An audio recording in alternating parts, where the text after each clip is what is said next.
Hi, I'm Joan Newcomb, and today's morning musings is what is real and what lasts. I'm doing a series of daily morning musings, and I'm using posts from my blog, Adventures in Density and Effort, as inspiration. Now, I wrote these a while ago, and the world has completely changed since then. So if I encounter anything that is out of date, I will give you the most recent information. At the end, I will summarize the topic based on what is going on in the world today. I also have some special offers, so stay tuned to the very end to see what they are. What is real? What lasts? This is a really strong reminder to folks of what is really important. What is real? It's the only thing that lasts. When my mother was dying in January of 2013, there was a wonderful transformation taking place. All previous resistance was gone. What remained was the soft and loving presence that I knew her to be. I think she looked radiantly beautiful in the days before she passed. Her focus turned inward, and she was like a woman in labor, only she was in the process of giving birth to herself. 10 years ago, someone I loved died in an accident, and no one knew it at the time, but I felt the pure and intense love after it happened. It felt like what we are all seeking in relationship, but are unable to have because of our patterns. When my first son was born, it was an emergency birth, and he and I were airlifted to the hospital and then separated. I didn't get to see him until hours later, and when I looked into his eyes, I felt love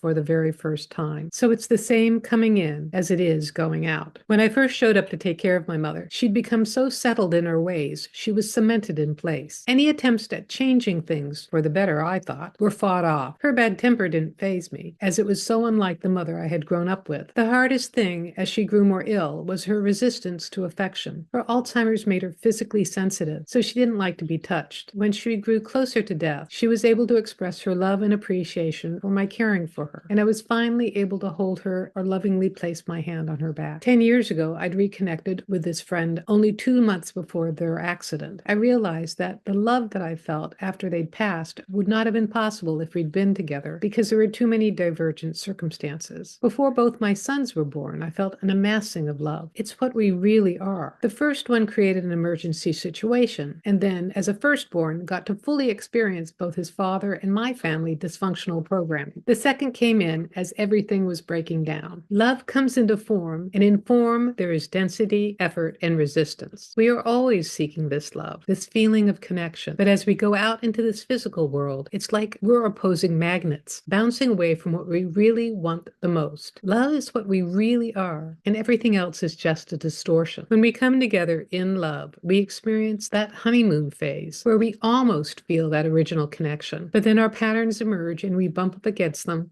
and it seems like the feeling goes away. Really, it's still there. It's still inside each and every one of us. It's what is real and true. And it's what remains after we pass. Our bodies, our dense vehicles are gone, and only love remains. Think of this as you get together with family and friends during this holiday season. When your dad sucker punches you emotionally at the dinner table, when your mom drives you crazy in the kitchen, when your kids are sullen and unresponsive, remember, at their essence, they are love. At your essence, you are love. And at the essence of every connection, there is love. Let love be the essence of every interaction you have. Let it be the intent for all of your actions. There is nothing you have to do. Just let it emerge. Try this and see how different things are for the rest of this month. And if you've had an experience like this, please leave me a comment below. I love to read your comments. And nothing of this is out of date. I might use different terminology than essence because I see us all as consciousness, and the essence of a consciousness is love. But it does also seem very, very appropriate for this time where it's really helpful to acknowledge what is real and the essence of what is real, because there's so much distortion going on in the world, and there's so much trying to encourage fear and hatred and all the things that are the opposite of who we all essentially are. And if you can remember yourself as consciousness and that the spark within you is pure love, it'll make it a lot easier to navigate these holidays and life in general. So if you like these videos, please share them with your family and friends, and please click the thumbs up or the heart button, and please subscribe or follow. And that way you're telling the algorithm to get this out to as many people as possible and to someone who really needs to see this information. And if you want a free sample of one of my consciousness techniques, click on the link below to the skybox technique. It'll give you a drone's eye perspective of what's going on in the world today, and ability to see this as consciousness. And if you want some manifestation techniques, click on the link below to my self-study course, Manifesting Money and Miracles. It'll give you some basic techniques, simple but profound, to completely transform your external reality. And if you'd like to have a personal session with me, click on the link below to book a session. I do 30-minute and 60-minute sessions where I take a look at the essence of who you are and what's going on in your life today. And then I can answer any questions that you might have. And I can help you with energetic changes as well. And it's all recorded just for you. And if you want to learn how to do this for yourself, that is, navigate your life as consciousness with the help of some of my consciousness techniques, Manifesting Money and Miracles is a great preparation for my coaching special where I work with you one-on-one and give you some specifically chosen consciousness techniques so that you can transform your life. And you can find out more at my website, joan-schnuthman.com. And I'll see you tomorrow in another Morning Musings.